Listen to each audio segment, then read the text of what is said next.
कोल्हापूर जिल्ह्यातील नांदेडी मठातील महादेवी हत्तीणीला गुजरातमधील वंताराकडे नेत असताना गालबोट लागलेला आहे। संतापलेल्या महादेवी हत्तीण प्रेमींनी पोलिसांना लक्ष केलेलं आहे। त्यांच्या वाहनावर दगडफेक केली आणि यामध्ये पोलिसांच्या वाहनाचं नुकसान झालेलं आहे। तर परिस्थिती हाताबाहेर जात असल्याचं दिसताच पोलिसांनी सौम्य लाठीचार्ज सुद्धा केलेला आहे आणि त्यामुळे जमावाला पांगवण्यात त्यांना यश आलंय। हा लढा उभारून सुप्रीम कोर्टाने महादेव हत्तीण संदर्भातली याचिका फेटाळल्यामुळे नांदेडी आणि पंचक्रोशीमधील लोकांमध्ये असंतोष होता आणि त्यातून सुद्धा मठाने महादेवी हत्तीणीला सुप्रीम कोर्टाच्या निर्णयाप्रमाणे वंताराकडे सुपूर्द करण्याचा निर्णय घेतला। पण तत्पूर्वी महादेवीची नांदेडी गावातून मिरवणूक काढण्यात आली।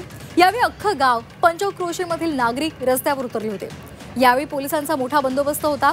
तरी सुद्धा संतापलेले नागरिक हत्तीणीची मिरवणूक सुरू असताना मध्येच ठिय्या आंदोलन त्यांनी सुरू केलं।